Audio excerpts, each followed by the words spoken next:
The house of Dr. and Mrs. Ugochukwu used to echo with laughter, shared meals, and unplanned dance moments, when the generator hum became their evening background music. But lately, that same house had grown quieter than a library after exams. Desmond Ugochukwu, 40, real estate agent, former ladies' man, and now self-declared married survivor, found himself living with a woman who no longer saw him as a miracle, but as furniture that refused to move out. Once upon a time, he'd been her king, her crown, her joy, her warm joke on a bad day. Now he was simply the man who forgot to close the fridge. It wasn't that Nneka had changed completely. She still cooked on weekends and still reminded him to take his blood pressure pills. But the sparkle, the spontaneous come and sit close in her eyes, had vanished, replaced by schedules, deadlines, and emails about student assessments. Her voice had shifted too. It had become measured, professional, like she was moderating a panel even at home. Desmond missed the woman who laughed until she snorted. Now she sighed like an overworked generator trying to power a whole estate of problems. He tried to tell himself it was normal, that all marriages matured into boredom. But ego has a dangerous appetite. It doesn't crave peace, it craves admiration. He wanted someone to call him handsome again, not late. He wanted someone to gasp when he talked, not nod like they were grading his conversation. So, when life presented him the devil in lip gloss, he didn't even check her horns. He only saw the smile. Her name was Tiro Okafor, and she was as subtle as a thunderstorm wearing perfume. Desmond met her on a hot Tuesday afternoon near the university gate. She was standing under a tree, one hand on her waist, the other scrolling through her phone like she was swiping destiny itself. She stopped him not with words, but with audacity, the kind that could get a person a blessing or a slap, depending on the day. "Excuse me, sir," she said. "Can you help me check if this pen still writes?" He blinked, amused, because the pen she held was already open. That was Tiro, a woman who could make foolishness look like a divine assignment. Tiro was 22, but she wore confidence like a crown bought on credit, shiny, unstable, and always tilted slightly to one side. She had eyes that didn't just look at you. They studied you, picked out your weakness, and complimented it sweetly. Her laughter was too loud for classrooms, too careless for polite company, but too addictive to ignore. She had the kind of energy that made the air gossip. She spoke English the way street poets spoke truth, mixing grammar with rhythm, tossing in pigeon for seasoning. She dressed like every day was an Instagram reel. Short skirts with long confidence, bright lipstick with brighter delusion, and a walk that said, "I don't pay rent, rent pays me attention." When she asked Desmond what he did for a living, he said real estate, and she replied, "Ah, so you sell people's dreams with receipt?" He laughed so hard he almost forgot he was married. That's how temptation begins, not with evil, but with laughter that makes you forget your vows for 5 minutes. 5 minutes was all it took for Desmond Ugochukwu's marriage to start losing its grip, not because his wife stopped loving him, but because his ego found someone who applauded its foolishness. Some people enter your life quietly. Tiro Okafor entered like background music you didn't ask for, but can't stop humming. After that first meeting, fate seemed to enjoy replaying their encounters like a mischievous DJ on repeat. Desmond saw her again 2 weeks later near the same university gate, waving down a kiki with a hand so dramatic it could conduct an orchestra. She spotted him first, walking out of a bank opposite the school, and called out in a voice too bold for innocence, "Ah, Uncle Realtor." He laughed, surprised she remembered. That's how Tiro was. She made you feel like the most important person in a crowd even when she barely meant it. She approached him with her usual glow, all energy, chaos, and laughter. There was something theatrical about her every move, like she was auditioning for the lead role in a film titled, "The Girl Who Made Trouble Look Attractive." They talked, casually at first, about school stress, about rent, about the sun that refused to pity students with makeup. Desmond found himself laughing in ways he hadn't laughed in months. Tiro had that rare gift. She could insult you and flatter you in the same sentence, and somehow leave you grateful.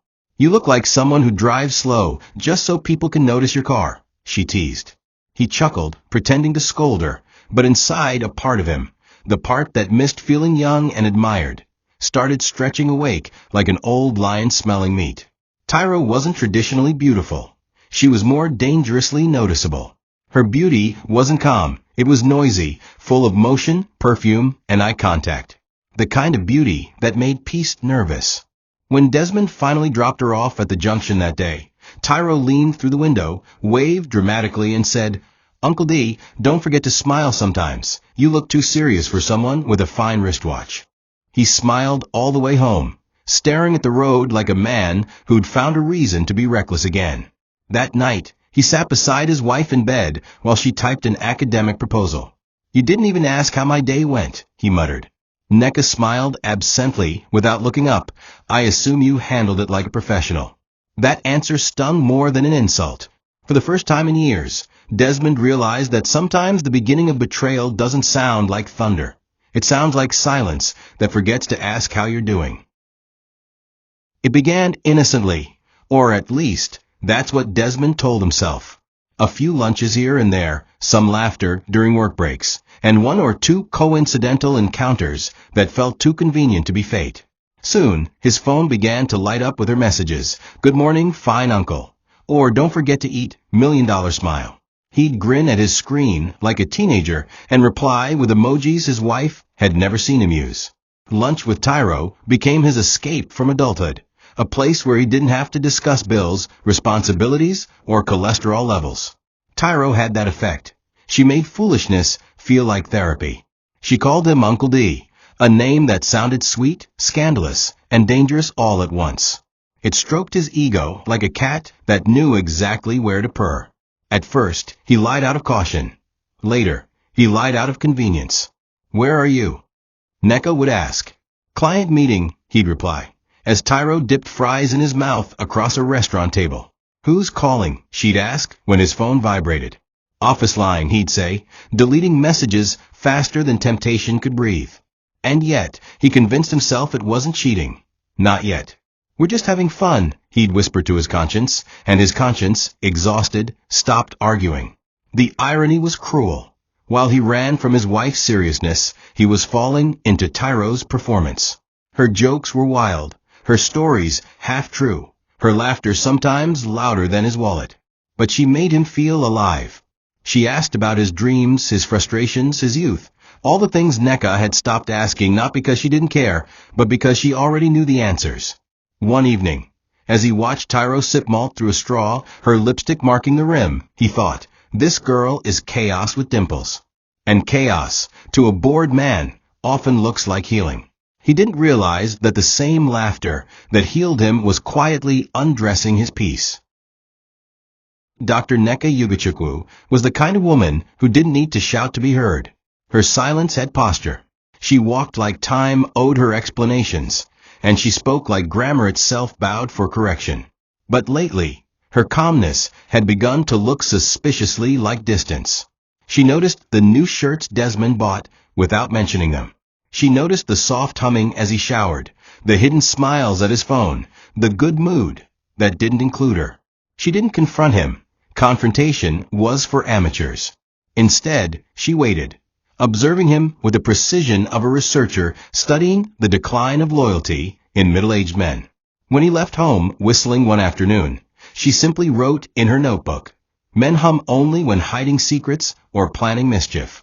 At school, Nneka taught a course on communication ethics. Every time she mentioned dishonesty in relationships, her voice dropped slightly, and her students felt an unspoken weight in her tone. She wasn't only teaching, she was confessing through metaphors. She'd look at her wedding ring sometimes while grading papers and think, "So this is what aging love looks like, an academic paper with too many corrections." Yet she didn't crumble. She believed in dignity even in pain. Her colleagues praised her brilliance, unaware her heart was fighting a war her pride refused to announce. At home, she made dinner as usual, kept the house neat, smiled when necessary. But her silence thickened. Desmond, mistaking it for indifference, grew bolder in his deceit. He didn't know that behind that silence was a storm practicing patience. Nneka's quietness wasn't emptiness, it was data collection. And like any good lecturer, she was waiting for the perfect day to present her findings. One humid evening, as they sat at a roadside restaurant sharing suya and gossip, Tiro sighed dramatically. Uncle D, my course advisor, wants to kill me. She's wicked and always marking me low. Desmond chuckled, his mouth full. Which lecturer be that? One Dr. Ugochukwu, she groaned, rolling her eyes.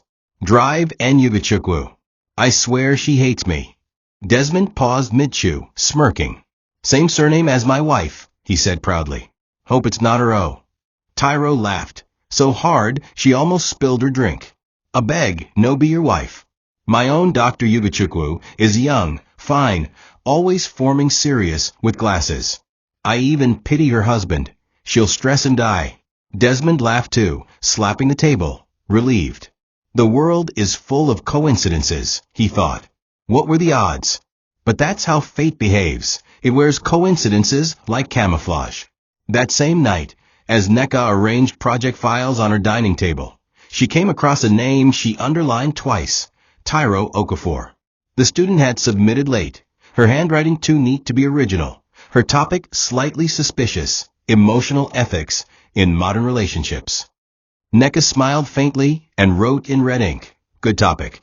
But remember, morals aren't theories, they're choices. If only she knew how close that comment was to home. Meanwhile, Desmond went to bed humming again. He didn't notice that his wife had gone quiet while watching him undress. He didn't see the faint irony resting in her smile, the kind that said, I already know what you think you're hiding. And in that small, unspoken moment, destiny folded its arms and whispered, let the drama begin. Dr. Nneka Ugochukwu believed the university was not just a place for learning. It was a miniature version of the world's foolishness.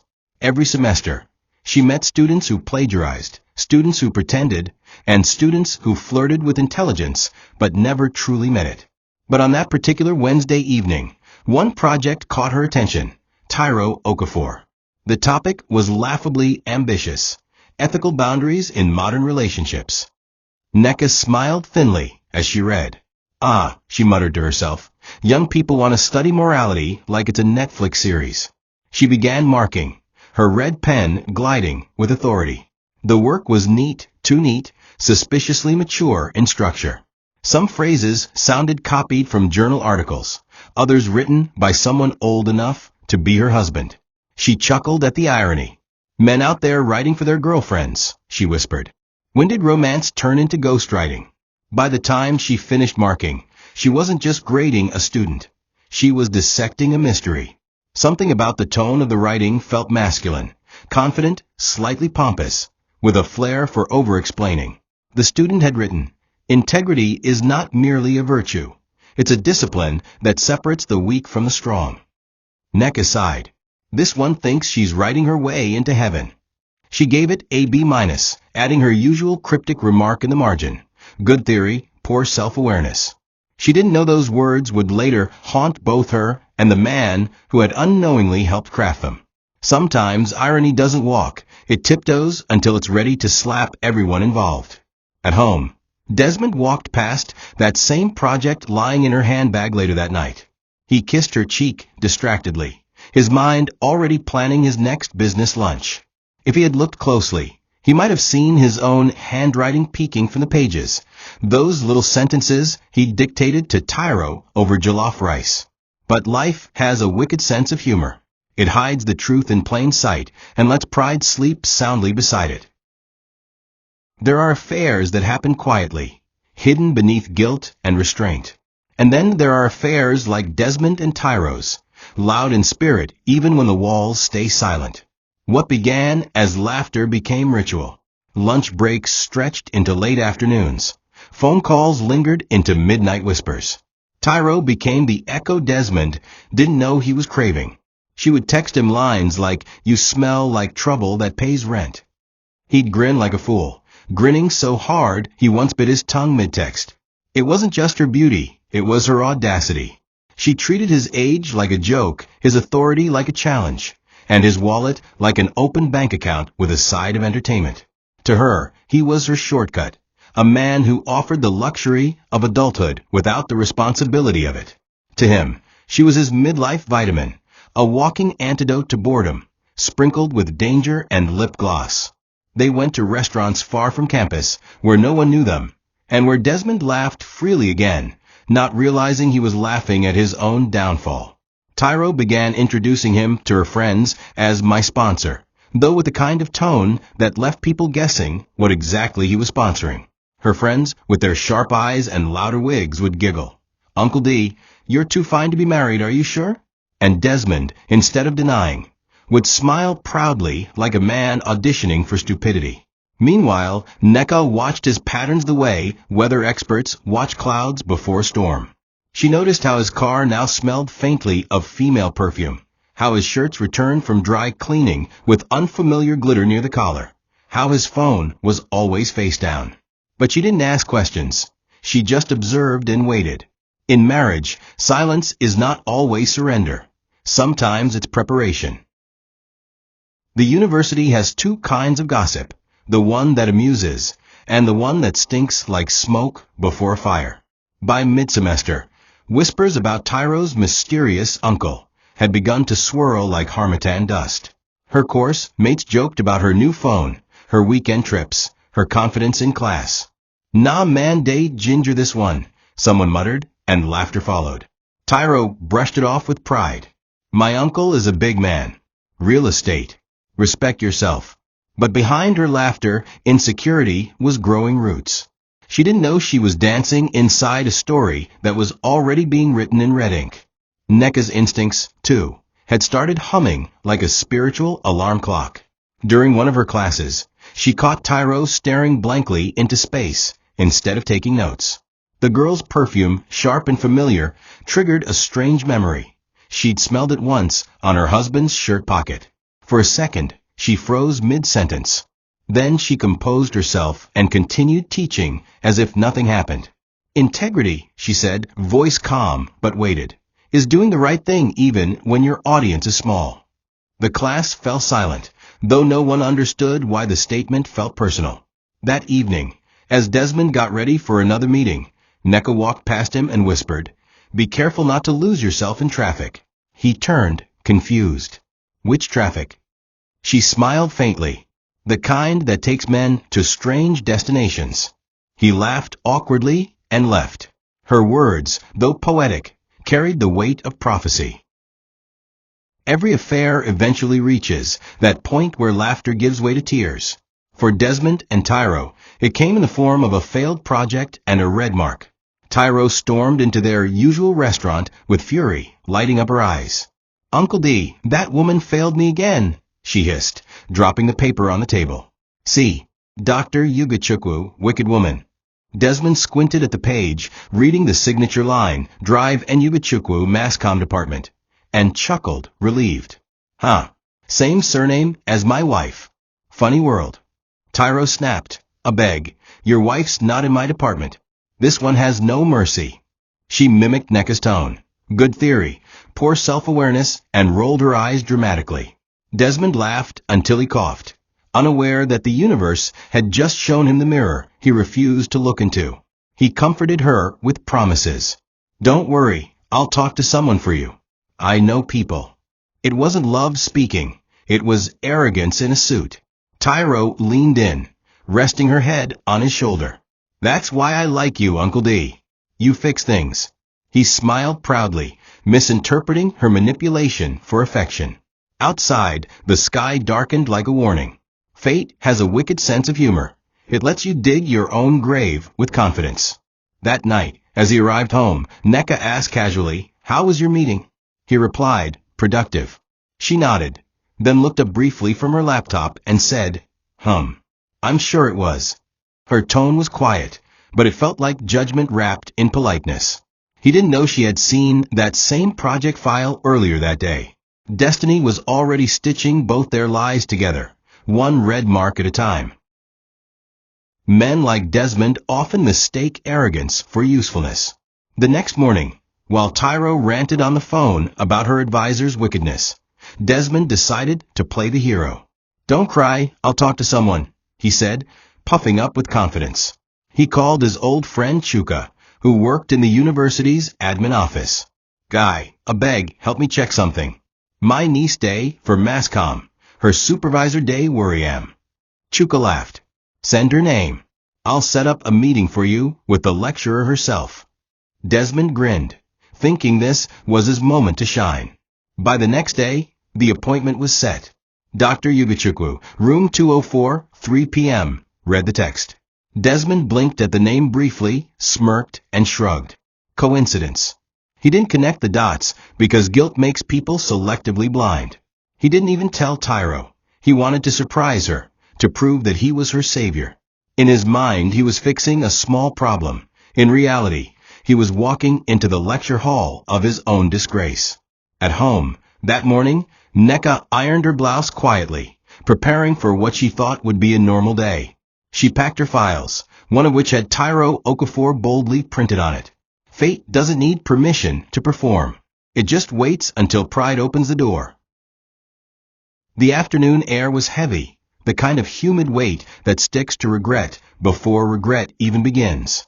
Desmond parked neatly in front of the mass comm faculty, stepping out like a man about to negotiate peace with destiny. His brown envelope felt like a shield. His cologne smelled like borrowed confidence. The security man greeted him with a salute he didn't deserve. Inside, corridors echoed with students laughing, laughter that always sounds louder when you're walking toward a trap. The secretary pointed upstairs. Room 204, sir. Dr. Ugochukwu. He chuckled lightly. Ah, many Ugochukwus in this school, eh? The woman smiled absent-mindedly, already on the phone. Pride can be so blind that even God sometimes looks away in disbelief. He climbed the stairs humming a tune that had no future, straightened his tie, and knocked twice, soft, polite, confident. Come in, said the familiar voice, too familiar, though his mind rejected recognition until it was too late. Nneka looked up from her desk, her reading glasses sitting like quiet judgment on the bridge of her nose. Their eyes met, and time behaved like it had seen a ghost. Desmond's heart performed gymnastics his chest wasn't built for. The envelope slipped from his hand, scattering the papers like confetti at his own funeral. She blinked once, expression unreadable, then said in a tone colder than morning dew, Good afternoon, Mr. Ugochukwu. Please sit. You're here for Miss Tiro Okafor, I presume. He stammered, mouth dry, body shaking as though air had turned to needles. And Nneka, you're her, she interrupted softly. Course advisor. Yes. What were you expecting me to be? Her mother-in-law. The sarcasm was silk wrapped around fire. He opened his mouth to explain, but words refused citizenship. For a long minute, she just stared, not with rage, but with the kind of calm that makes guilty men prefer shouting. Finally, she removed her glasses and placed them slowly on the table. You have embarrassed intelligence itself, she said quietly. Go home, before you make me forget I'm educated. That sentence hit harder than any slap. Desmond turned, almost tripping over the threshold. Outside, sunlight mocked him with its brightness. The students chatting in the hallway had no idea that a grown man's pride had just been buried upstairs. The drive home felt like punishment from heaven. Every traffic light an accusation, every passing pedestrian a witness. Desmond's hands shook on the steering wheel. He kept replaying her voice in his head, not angry, not loud, just controlled. That kind of control is what cowards fear most. He thought about calling Tiro to tell her the disaster. But what would he say? My wife marked your project and me at the same time? He turned off his phone. The world outside moved on, indifferent to his collapse. For the first time in his adult life, Desmond understood that silence could sound like thunder when you're the one being judged by it. By the time he reached home, dusk had folded the street into quiet shadows. Nneka's car was already in the compound. She was in the kitchen, humming softly, a tune so calm it frightened him. Welcome, Dr. Guardian, she greeted without looking up from the pot of egusi she was stirring. The sarcasm was gentle, surgical, designed to make him bleed in peace. He stood there, mute, watching her stir, the rhythm of her hands too steady for a woman who had just witnessed betrayal. You won't eat? She asked. He shook his head, mumbled something about tiredness, and walked to the bedroom. But the bed had changed. It was no longer a place of rest. It was a witness stand. That night he lay awake, staring at the ceiling, counting the seconds between her breaths. Each quiet inhale sounded like a verdict. At 3 a.m., he sat up, his skin cold with fear.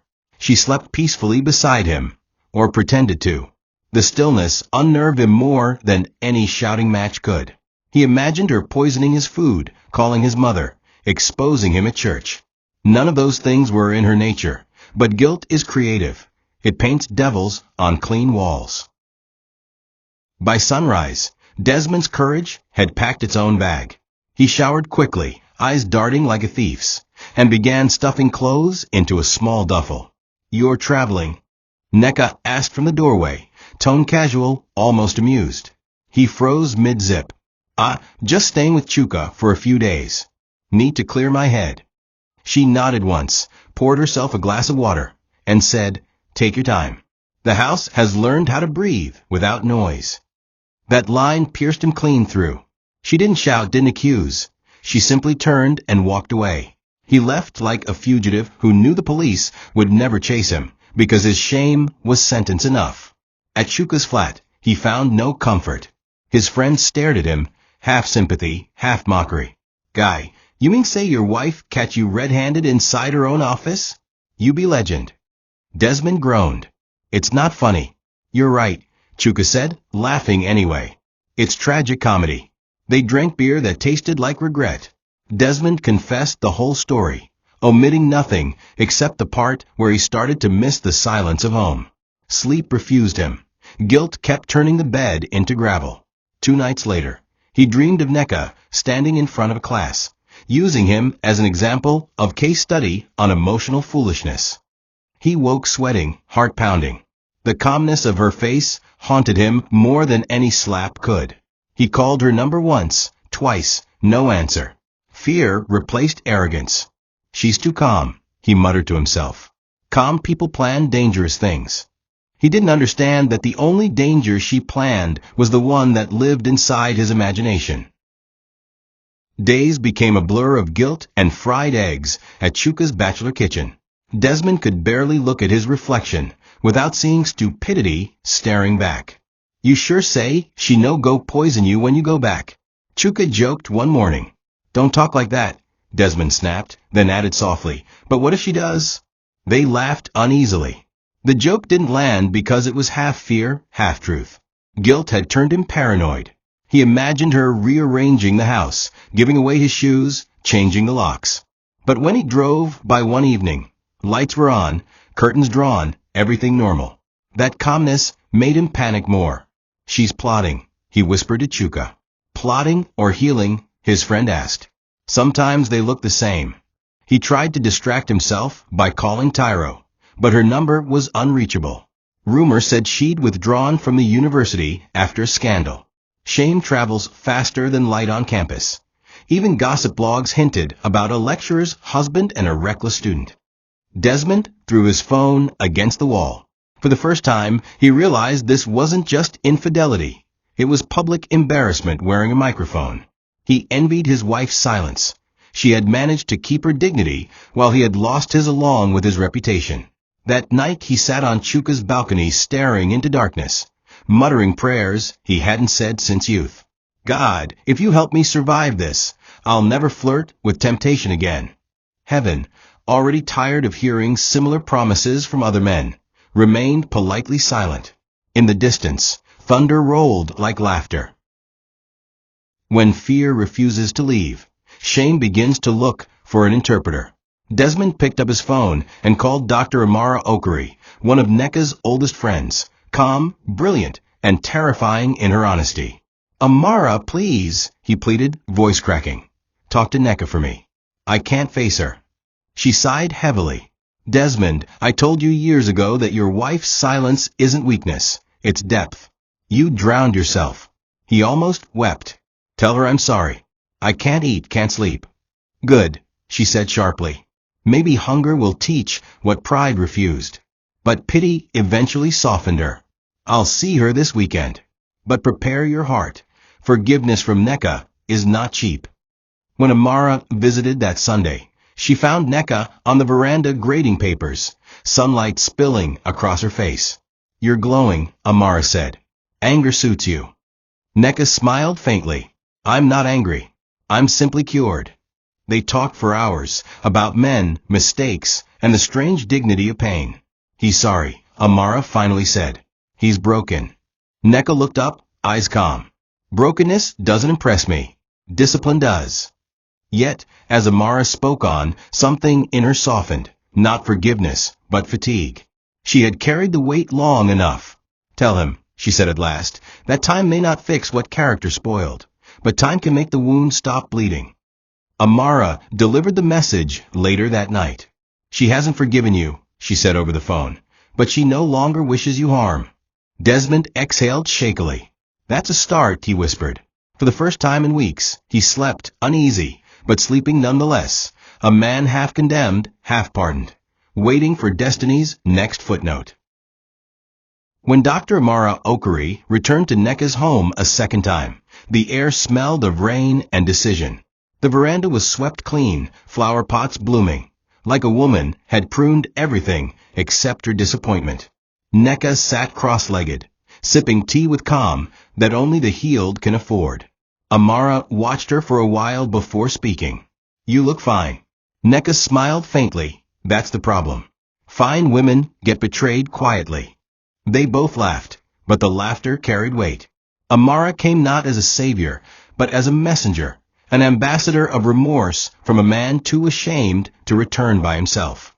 She spoke slowly, telling her how Desmond had become a shadow, how his eyes looked hollow, how he refused to eat, how he spoke her name like a prayer soaked in regret. Nneka listened without interrupting, her expression unreadable, her tea unshaken by pity. When Amara was done, Nneka simply said, "He finally understands what silence means."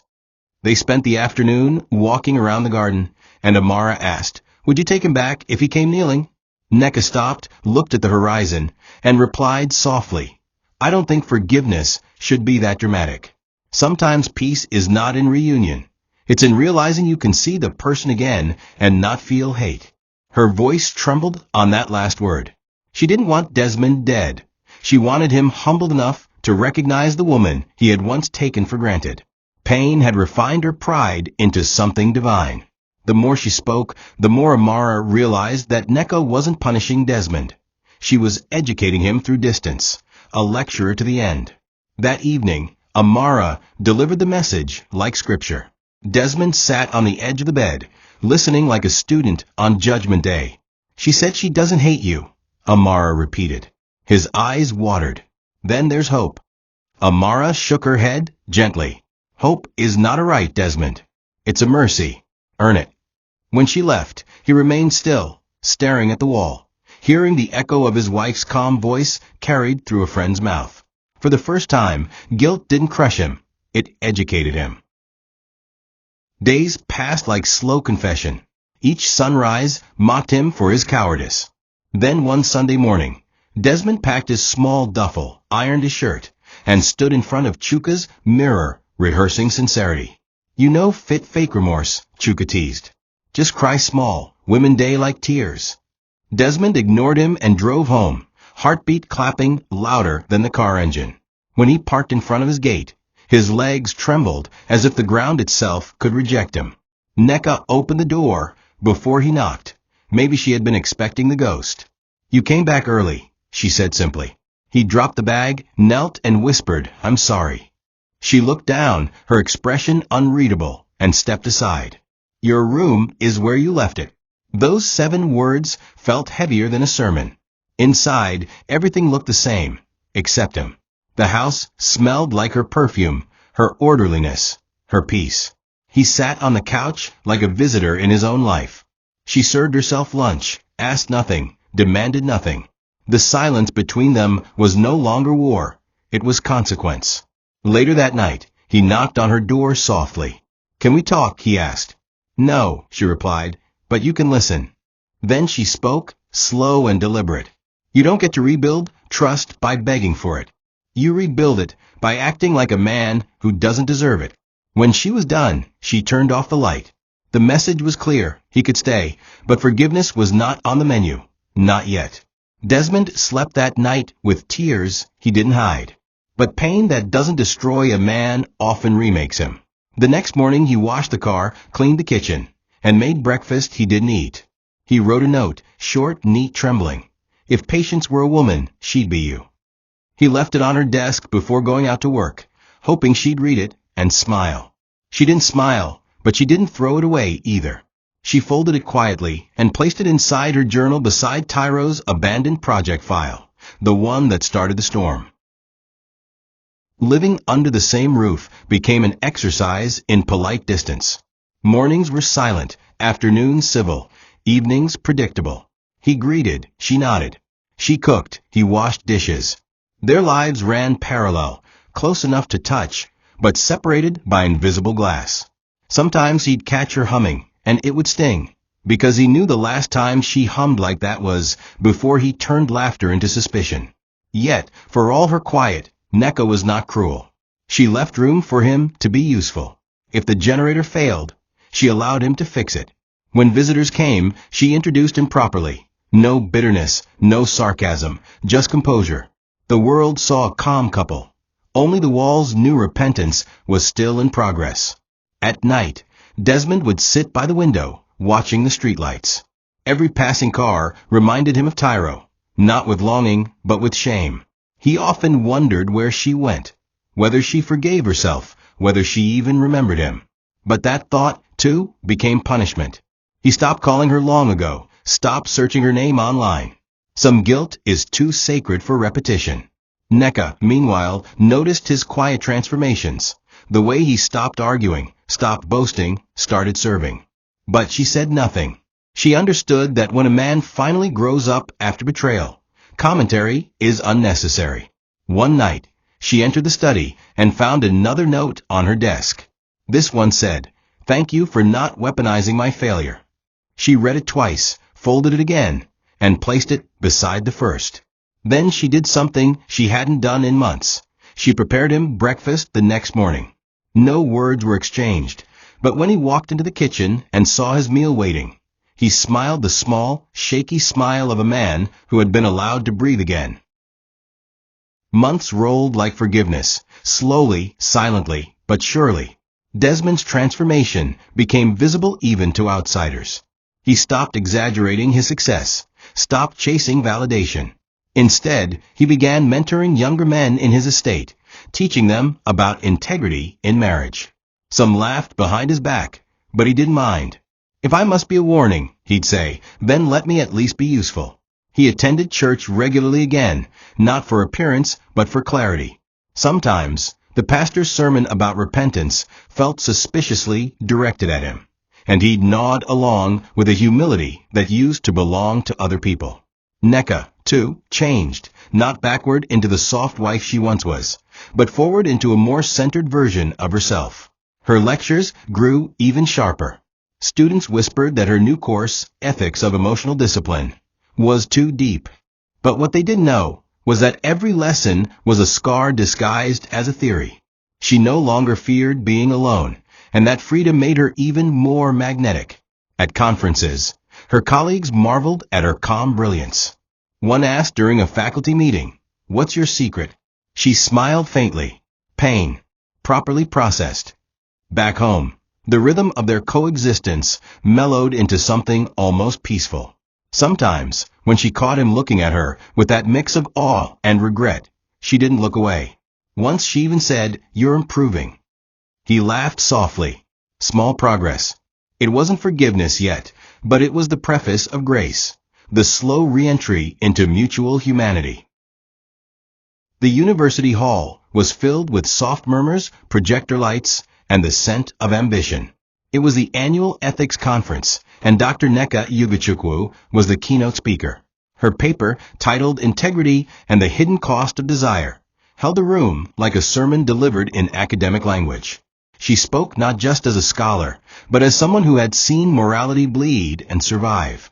Every sentence was precise, every pause deliberate. She said, "Integrity is not about perfection. It is about consistency when pleasure tempts your principles." The audience applauded, unaware that one of the men clapping hardest at the back was her husband, the very case study she never mentioned. Desmond sat there, proud and humbled at once. He watched her shine under the lights, the same woman he once dimmed with neglect. He realized she had not just forgiven him in silence. She had evolved past the need to punish. When she finished, people rose to their feet in applause. For a brief second, she glanced at the back of the hall. Their eyes met. No smile, no tears, just a subtle nod, the kind only people who have survived something profound can share. That nod said everything words could not. We lived. We learned. We are free. After the conference, he waited outside quietly. When she finally emerged, he stepped forward and opened her car door, a gesture old as their marriage, yet newly sincere. "Nice presentation," he said softly. She replied, "Thank you." Then, after a pause, she added, "Don't waste your lesson, Desmond." He nodded, his voice low, "I won't." She entered the car and drove away, leaving him standing there, smiling faintly at the weightless ache in his chest. It wasn't a fairy tale ending, but it was honest. And sometimes, honesty is the highest form of love that broken people can still give each other. Please like and share. Your support means the world to us. Thank you for watching to the end. Don't forget to come back for the next amazing tale yet.